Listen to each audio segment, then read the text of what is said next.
However, this issue was politicized in order to falsify the truth and later to prepare for the transfer of the Jews from Europe to other areas, or rather to Palestine. The Jews who came to Palestine are Khazar Jews from the east of the Caspian Sea. They were pagans who converted to Judaism in the 8th century.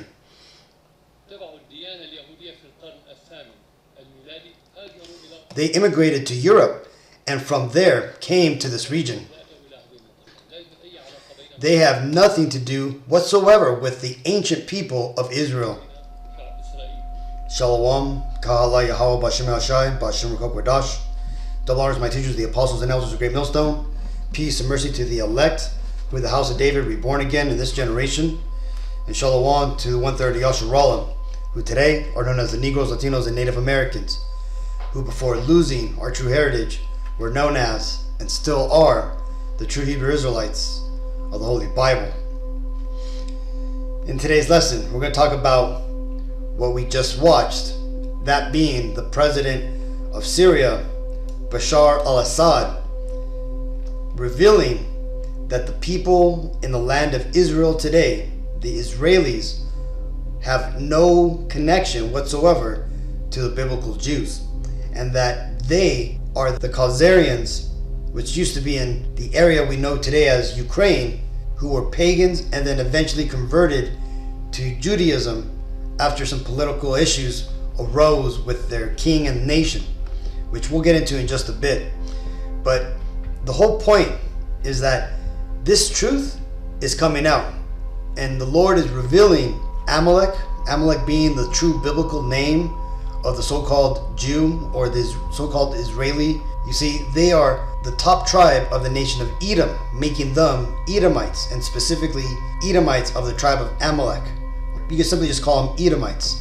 The other Edomites in the world would be the rest of the Caucasian race, because you see, the Israelis in the land of Israel today, they also are Caucasians, but they shed that identity a long time ago, where the rest of the Caucasian race, they've slowly started to shed that identity little by little.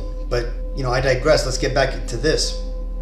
Let's read this first, in fact, before we get more into this topic. This is Jeremiah 49:10. But I have made Esau bare.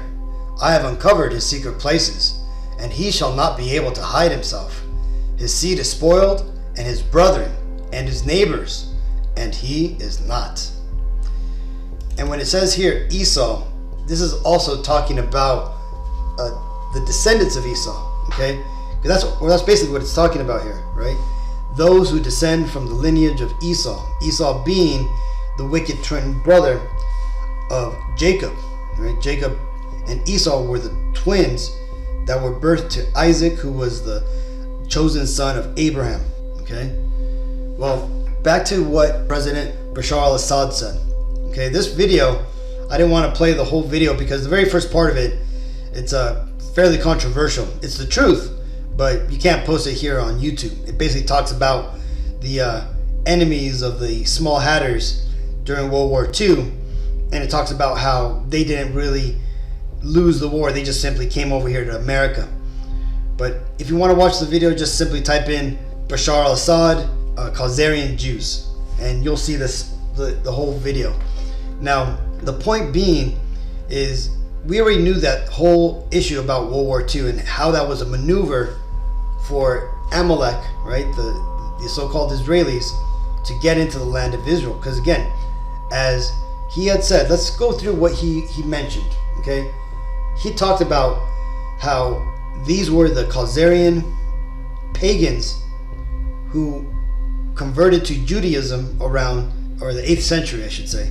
Well, when you get into the history of these people, and which we've been teaching, starting with the apostles and even all the way back to, our foreteacher, right, the high priest Abba Bivens, we've been telling the world that these guys are not the biblical Jews, that they are the biblical Edomites that would be prophesied to take over the world and also of the Holy Land. Well, this is what he's talking about, okay? These Israelis back in before 740 BC or AD, excuse me, they were in the land which, like I said, we know today as Ukraine. See, the Ukraine is like right here, like this area right here. This is Ukraine. Okay, kind of where the old Roman, Holy Roman Empire, which is where Germany is today, around this area, right? But the point being is, this is where Khazars used to be at. Okay, and they were surrounded by the remnants of the Roman Empire, which converted into two basic empires. That you had the Eastern Roman Empire, known as the Byzantine Empire. Byzantine simply means backwards. And then you also had the Holy Roman Empire, which is where you hear about Charlemagne and all that type of stuff. Well, the Holy Roman Empire would eventually go west and spread Christianity, or should I say Catholicism, to the west. And then on the other side, where you had the Volga, the Persia, right, Iran, or even like Saudi, the people who would become Saudi Arabia, right, Ishmael. You're right. You had the Ishmaelites and their belief. By this time, around the time when all this went down, Islam had been in the world for about 200 years. You had the Christian powers on the west, and you had the Islamic powers on the east. And in between them, you had this pagan culture, right? The Khazarians, which realistically, these were the Amalekites, right? Which were the top tribe of Edom. Because when you get into these people, notice how it's right north of the Caucasus Mountains. Edom had been in the Caucasus Mountains for 1,000 years. Starting around 200 or 400 AD, the pagan Romans, right, the Edomite Romans, white Romans, they started to flee north to the Caucasus Mountains. You see, over 200 years, 300 years, the Israelites that were taken into Rome as slaves eventually came up in the society, became generals, soldiers, and eventually emperors. And when that happened, there really was no more places for Edom and their perverseness. So they eventually got casted out, kind of like what you're seeing right now happening in America and really around the world, right? The spirit started to turn against these Edomites in Rome, and they fled up to the Caucasus Mountains. Well, again, this is what Revelations talks about, how the angel came down with a large chain and bound up the devil for 1,000 years.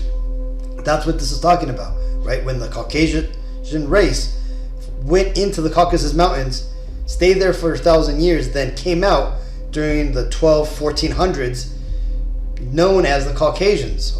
They went up there, known as the Romans, and they came out referring to themselves as the Caucasians. All the while, they really were the biblical Edomites. Now, back to Khazaria. They were surrounded, right, by enemies. Again, these people would, through the religions, because remember, Islam is simply just the knockoff of what Christianity purported to be. Okay? By this time, Christianity was a lot closer to the truth than what it is nowadays, but it still was going off. That being said, both of these religions seen paganism, child sacrifice, magic as wicked, right? Which is what the Bible commands us to do, to hate the wicked and love the good.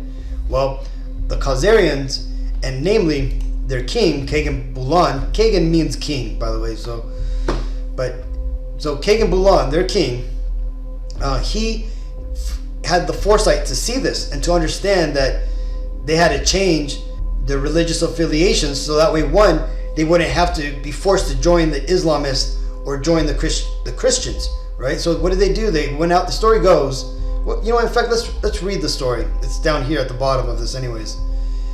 It says, Bulan was a Kagan king who led the conversion of the Khazars to Judaism in 740 AD. Surrounded by Muslims and Christian forces, being a pagan nation made him a target for invasion. For safety, he decided to convert his kingdom to a neutral belief of Judaism, and since the original Hebrew people were lost, see, by that time, the northern kingdom of Israel, that being the Latinos and Native Americans, we had already come over to the Americas, back in 600 BC. So by this time, it had already been about 1100 years that the northern kingdom had basically vanished, and the world didn't know where they went for the most part. Some people did, but remember, news didn't travel fast in these days, and the southern kingdom, the so-called Negroes, they had basically split up. A lot had gone into the slave markets in Rome, like I had said, in 70 AD, and the other ones fled all over the world, but mainly down into Africa on the west coast. And again, by this time, it had already been about 600-700 years since they've been, scattered. So again, the biblical Israelites, for the most part, were lost, and nobody really knew them, right? The southern kingdom of Israel, by this time, they were referring to themselves as Moors. Those Israelites that were captured by the true Africans, the Hamites and the Ishmaelites, sold into the sub-Saharan slave trade, and eventually took on the religion of their masters, Islam. They then started referring to themselves as Moors, and they went that way. The other ones who went to Rome eventually would go on to conquer Europe, okay, and they would be the nobilities, the bankers, the people. So they were in Europe. So when these people had converted to this religion, or they decided to convert to this heritage, I should say, the original people of the Bible were already lost. They weren't around to claim it. So that's why these people just came on in. Continuing, taking their identity and hiding its pagan rituals and language within the Hebrew characters, which is known as Yiddish, would be easy. So check that out. That's true.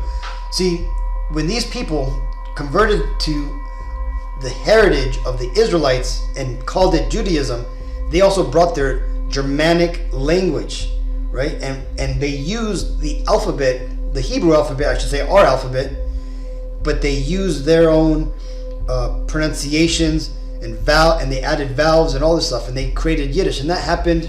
Let's go to the Bible timeline.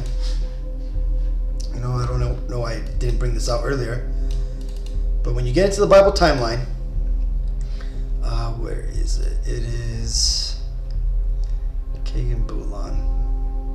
Normally I see him. Let's see. So 740. Here it goes.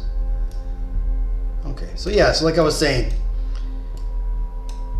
the Quran was created 600. The Judah, their southern kingdom, was calling themselves Moors, and the other ones were just Europeans. And then you had Kagan Bulan, right? 740 AD. He converts all the Khazarian nation to Judaism, right? And what are they practicing? They're practicing the Torah, but eventually they will go on to find the Talmud, right? In the Talmud, you got to go all the way back to 200 AD. Okay, the Talmud, it goes back even further than that. It goes back to the Babylonian captivity, which goes even further back, man, really back. Goes back to where is it?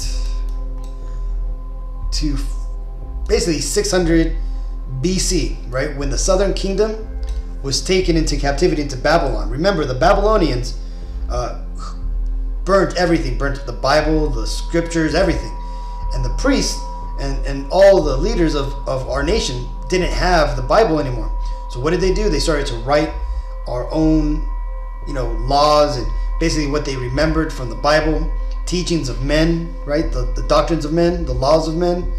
That's where the Talmud came from. Well, eventually, these devils, after finding trying to learn everything about us, our customs, everything, they found the teachings of the Talmud, and they vibed with it. And why is that? Well, because they had Babylonian wickedness mixed in with it, right? It was the thoughts of men. It was the laws of men. So they vibed with it. And this is why, if you know what the Talmud's about, you understand why these people liked it, because it's right up their alley. Well, this is why today, when you meet Amalek and they talk about religion, really the knowledge of that they have is that of the Talmud and not of the actual Bible, right? They'll learn the Bible, but not in the depths that we know it. Okay, they know the Talmud like we know the Bible, and that's actually kind of lying, because they really don't even know the Talmud as well.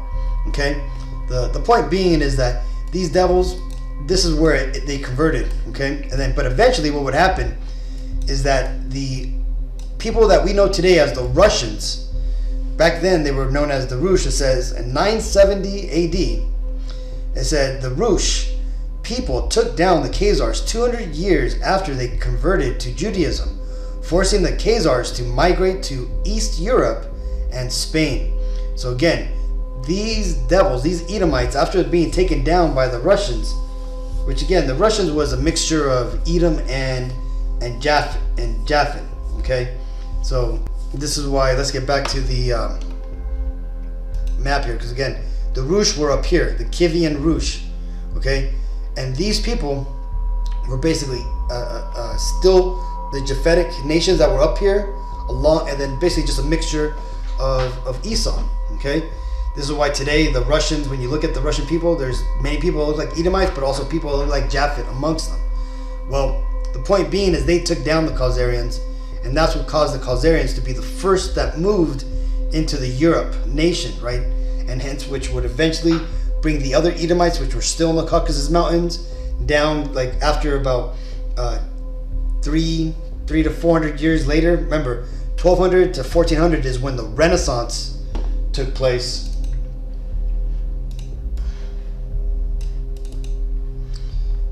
Right, in the Renaissance, right, you had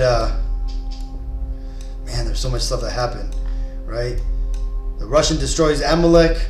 Amalek, after being dispersed, or I'm sorry, before being dispersed, this actually should be over on the other side.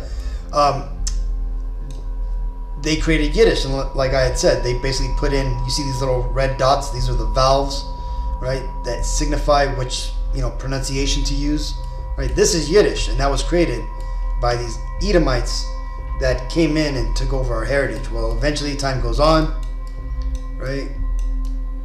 The Black Death hits Europe, kills off 1/3 of the population, and that right there allowed Esau to come on in. Because why? Well, because you see there was a labor shortage and people shortage in Europe, okay? And this is why when these Edomites would come around, they would do a lot of work. But eventually, just like in Rome, when Jake, coming from the slave markets, eventually rose up and took over, these Edomites did the same thing. They rose up and they took over, okay? And this is what, the Renaissance or rebirth is. It's the rebirth of the Edomite Empire, which is going to be the last empire on earth before the second coming of the Messiah, okay? Let's read this. This is Ezekiel 36:5. Therefore, thus saith Yahweh Bashim Ashai, surely in the fire of my jealousy have I spoken against the residue of the heathen, and against all Idumea, which have appointed my land into their possession, with the joy of all their heart, with despiteful minds, to cast it out for a prey. So this here is a prophecy that tells us that the land of Israel would eventually one day be conquered by the wicked, that being the nation of Edom, okay? And to make this even more clear, I like to actually go into the NIV translation of this, because it tells you straight out. Let's read it.